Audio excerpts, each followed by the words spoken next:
I'm sweating like profusely. Is it normal to be like sticky in here while we're doing this? It's really hot and I feel like I'm looking at the frame. I think you guys can spread out just a little. You know, we want to get a little. This is we're testing what it's going to be like. This is the tent at the high camp. But we need to add the wind.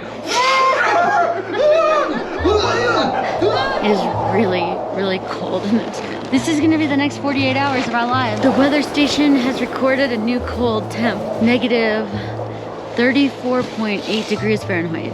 It's so cold out. So scary. It's getting down to the wire, but I'm hopeful. Moving up to 40 to 45 knots. Air temperature -19. Weather, gusty winds in cloud. We've always been motivated by trying to explore the highest peaks in the world. And Mount Vinson in Antarctica presented a particular type of challenge with the remoteness and the inaccessibility combined with the extreme cold and high altitude. So the challenge was really right up our alley. And as a ski mountaineer, I'm always inspired and motivated to bring my skis as well, to see if we can figure out a way down on skis. So welcome. It's a very nice day outside. It's not too windy, but the runway is very, very slippery. So do take care, especially if you're in your climbing. Oh my goodness gracious.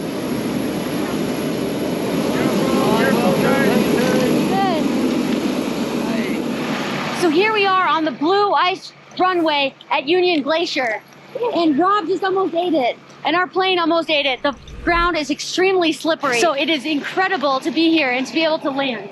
Once we get to Union Glacier and we get the okay to fly, we'll take a smaller plane that sits about 7 to 10 people with our equipment on over to the Vinson Massif.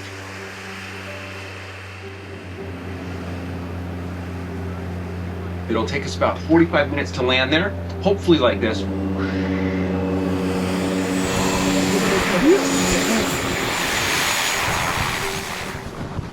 Thank you very much. How about that snow? Whoa, the snow feels nice. Feels nice. And that is the direction we go. Then we'll unload all of our stuff. We'll probably spend a couple days at base camp, maybe do a little exploratory skiing around base camp, which is around 7,500 feet, and then start to organize what stuff we want to take up on the upper mountain.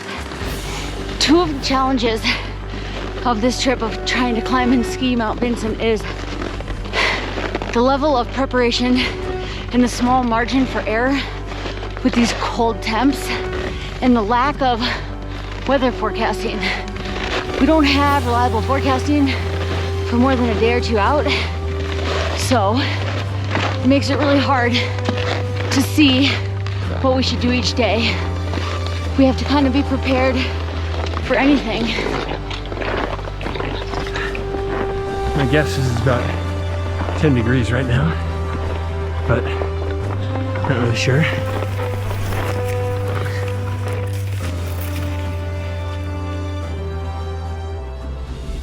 Today was kind of a hard day, kind of kicked my ass, so I'm excited to go refuel. We are having burgers and fries with fresh avocado. How is it? Good. Great. Fantastic. Yum. Here's the scene. We got our weather update at about 11, had some breakfast, and got pretty much the worst forecast you can imagine. They're calling for gale force winds, which are It's never what you want to hear on a mountain. never what you want to hear. So now it's all preparation for really bad weather to come in and just hunkering down, and hopefully after that things will improve and give us a chance to go up. Terry and Philip and Peter and Ben and Laka are really building a lot of wind walls to keep us safe here in preparation for gale force winds. So, you know, so many people in life, and myself included, we struggle with a sense of purpose, but when you're on an expedition like this and you have this kind of weather forecast, it gives you a sense of purpose. You dig deep, you work hard, and every moment of the day is occupied. So this is our purpose, and we are grateful. We're grateful for the opportunity to be here. And right now the wind is picking up, and we've had a couple of moments where I thought the tent might break.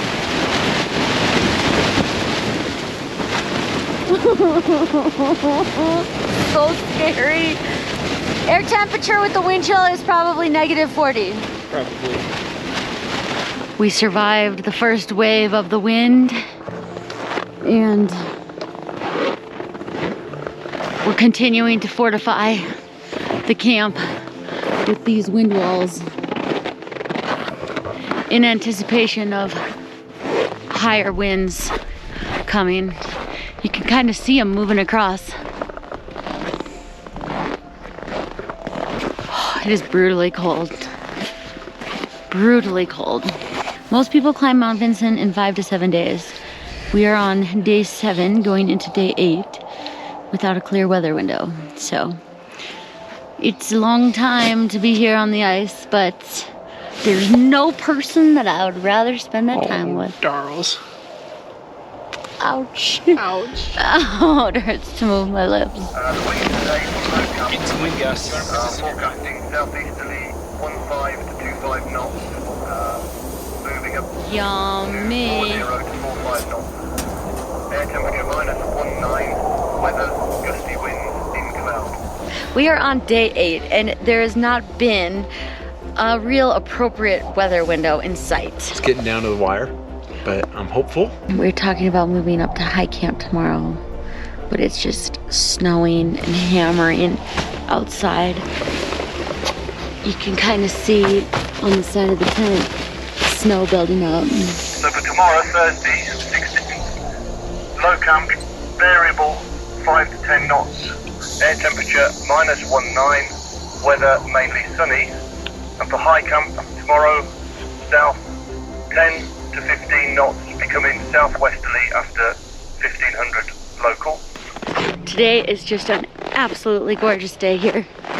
And I think we are going to finally move to high camp and hoping to summit tomorrow. Fingers crossed.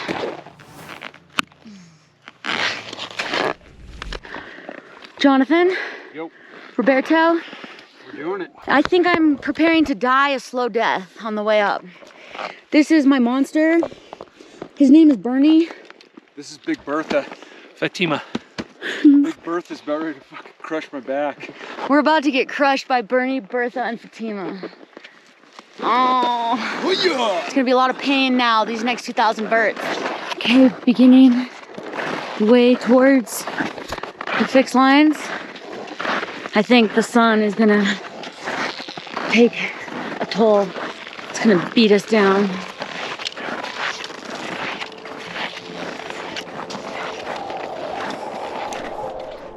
This is pretty cruxy because of the weight of our packs.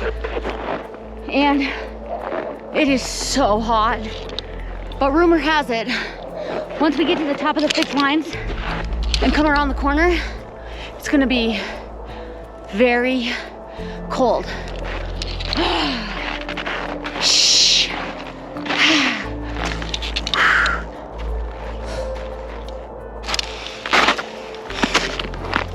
Pretty wild place where you are here.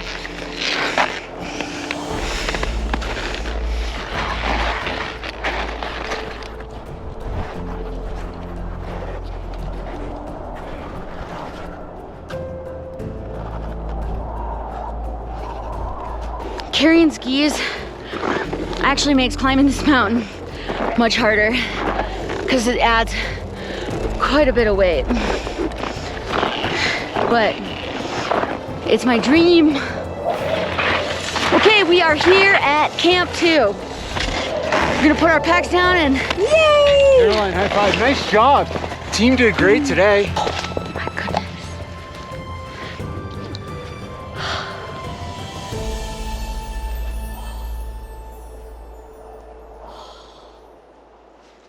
We just arrived at Camp 2 on Mount Vinson, 12,300 feet. That was a hard carry. My pack was so heavy. But we have our tent set up now. Ew, your feet are really wet and really smelly. Stuff is drying. And it's just like, you kind of push yourself to the edge. Not too bad, a little wet. And then you recover. But you really give a lot of yourself to the mountain on these trips. I'm a little bit tired right now. All right. It's the moment of the trip we've been waiting for. We're about to head out for the summit. Hello! So excited. Yay. Okay. All right. First steps out of camp.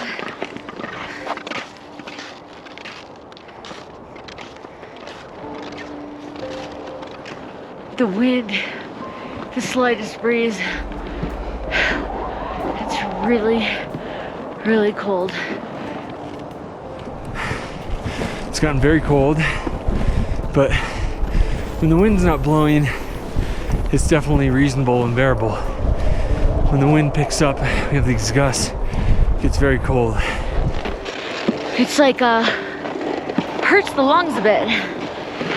I put my helmet on to keep me warmer. Okay, we're almost half hour into our summit attempt here. Easy skimming, but the snow is very firm. Make for interesting skiing on the way down. But we have a beautiful day, so we can't ask for much more than that.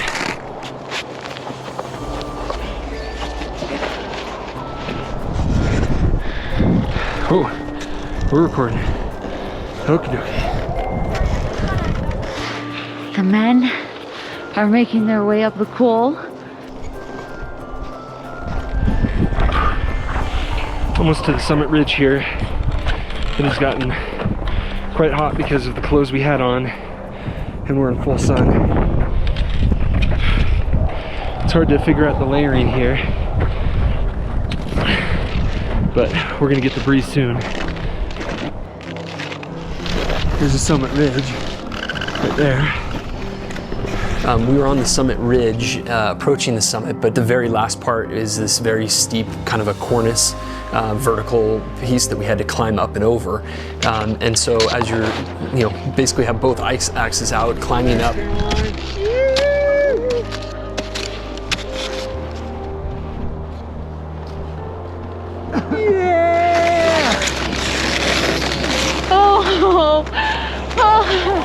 We did it! We did it! Yeah. Good job, babe. Good job. Oh my God. That's you. Oh my God, you guys. So special to do this with you guys, Dad. Oh, yeah, baby. That was a cool way to come up. Oh my God, what a top out. Yes. It's the other team.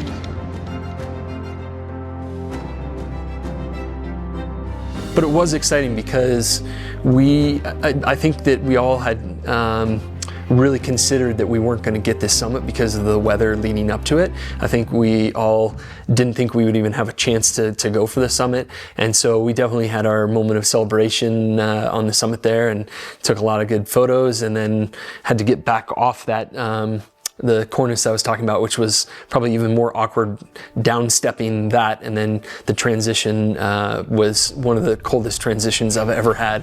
It was scary. My fingers were so cold, and then transitioning from our climbing equipment into our ski equipment on the windy, exposed ridge was incredibly difficult. It was one of the worst transitions I've ever had, because it's quite an ordeal to take off your crampons and your overboots and clip into your skis, and it doesn't sound that hard, but in those attempts it was really challenging.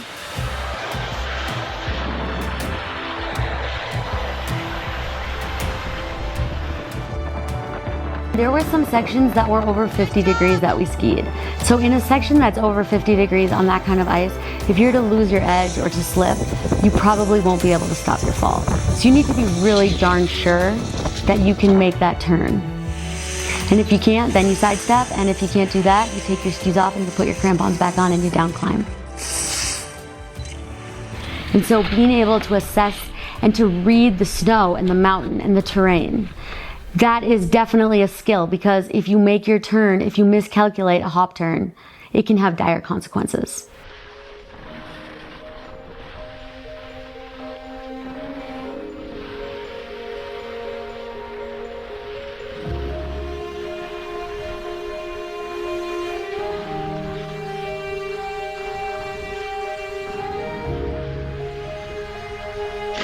So cold when you're skiing!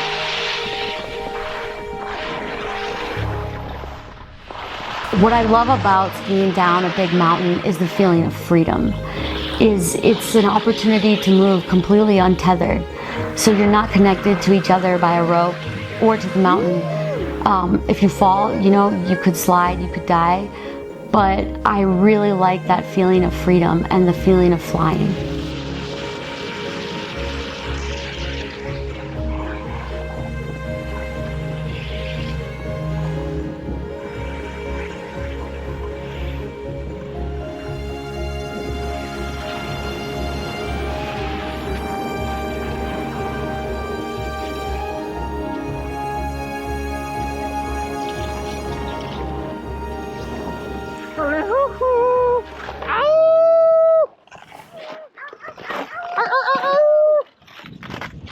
We just climbed and skied Mount Vinson, the highest peak in Antarctica.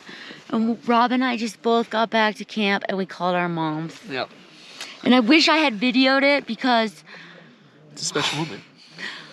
to be able to talk to our moms, and they were tracking us and following us all night. It's a lot of anxiety for our families, and so to be able to share that call, there's just so many big emotions that go on with an expedition like this, and to be able to share that moment and the celebration and to relieve the anxiety for them, it's really wonderful.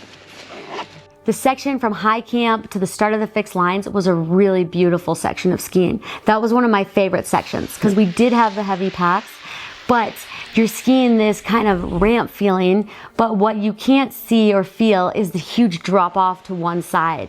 So the fall line, if you were to fall, it would take you deep down this ravine, like it would be an unsurvivable fall. But the slope itself was pretty mellow and manageable, and so I remember that being some of my favorite skiing on the mountain. Then we got to the fixed lines. We used the fixed lines for a little bit. We skied off the fixed lines.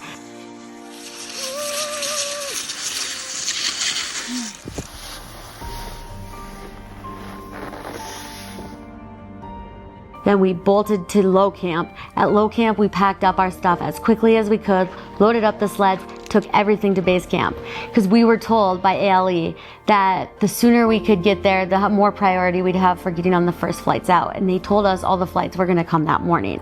So we got there like mid-morning, started to celebrate. Yoo-hoo! 18! Yay! Cheers! Yeah, yeah, yeah! Yeah, yeah, yeah! Then we waited and waited and waited for hours. It was like 4 hours before the plane came.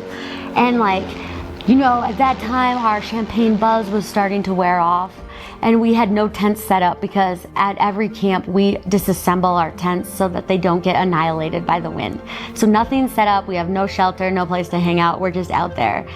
And the hours are going by, the clouds coming in, the humidity is growing in the clouds, and so it's getting really cold. And then we heard the airplane coming, and we're going, all right, this is great, we're gonna get out of here before this next storm hits. He's turning again. And at that time it was, it started to cloud up just a little bit. It wasn't too crazy, but there was some clouds around, and they were kind of building. And the Twin Otter airplane came through and did like a pass and then circled around. Okay, well maybe it's coming back, we're thinking. And then it circled back, and again, and like the third or fourth time we realized, oh, they can't land right now because of the cloud cover.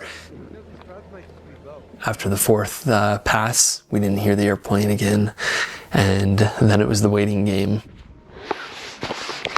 All right, it is Vinson day 12, and we are here at base camp. We're stuck waiting for weather. It is day 13 for our Vinson climb and ski. We successfully summited 3 days ago. We're waiting for a flight out of here. I feel like I picked up a card. There's that one. Day 14 at Vinson Base Camp. Hopefully we'll fly today. But in the meantime, we're finding ways to stay occupied at camp. Arms in the air. 1, 2, 3.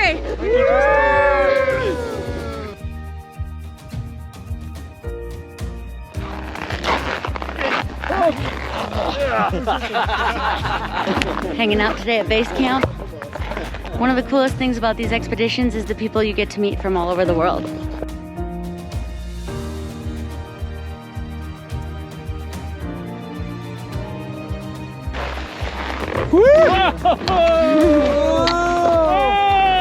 Muito aí! Hurry, hurry!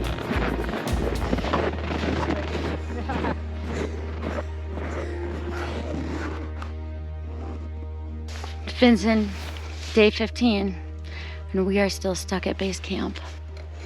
Let's say we're stuck here for Christmas, or let's say we can't head home till like the 29th. As much as that will suck, it'll be a story we'll be telling for decades. We got stuck in Antarctica for, you know, a week, 2 weeks, 12 days, whatever it ends up being. So, as much as it's not where I want to be right now, every day that goes by, the story gets more dramatic and gets more exciting, right? Wait, what was? I just heard Lakpa. Lakpa, what? What did you say? Pack, pack, pack. Oh my God, the plane is coming. We gotta pack up. We gotta break down our tent. We gotta get this. Oh my God. Oh my God, we just dealt the cards and we're gonna fly. I hope, I pray. Come on, baby. Oh, sorry. Here we go. Hopefully. Being in such a remote environment and having timelines are measured in days, not minutes. In our modern society, we expect things to happen so quickly. And when they don't, there's this huge disappointment. And when you're waiting for weather and for the forces of nature, it teaches you a different kind of patience and humility and respect. It has been an amazing 15 days on this mountain. I have dug so deep and battled the cold in one of the most remote and harshest environments in the world. It's been an absolute honor, and I never really thought in my whole life that I would have the opportunity to come here. I'm so happy and I'm so ready to go. All at the same time, I'm really gonna miss this place. Thank you so much for everything. Oh, yeah, I'm fine. I know. I just have to give you a hug here. Yeah. Thank you so much, Ben. Thank you, You're awesome. Caroline. Time to get our stuff on.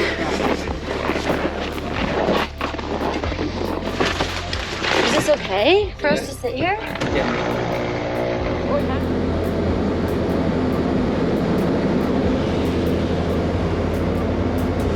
Our pilot is a total rock star.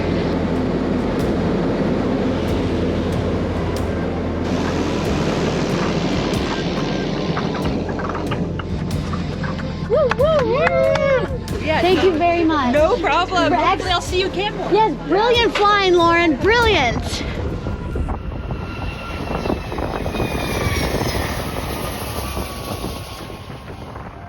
I think at the end of the day, when I think about my accomplishments and what I'm most proud of, Vinson is really high up there on the list. We're gonna miss all our friends here.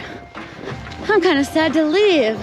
It was really challenging with the cold and the weather and the delays and the logistical challenges, but when you deal with those challenges, when you overcome that, it gives you this incredible sense of confidence.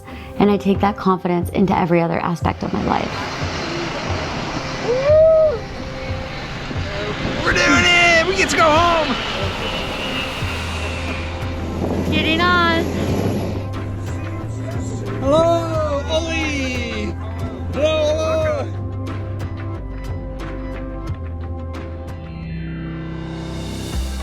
And at the end of the day, Antarctica and climbing Mount Vinson was one of our favorite trips we've ever done. It is such a special place that we will always look back with fond memories and hopefully go back either there or somewhere else in Antarctica someday because it was really special.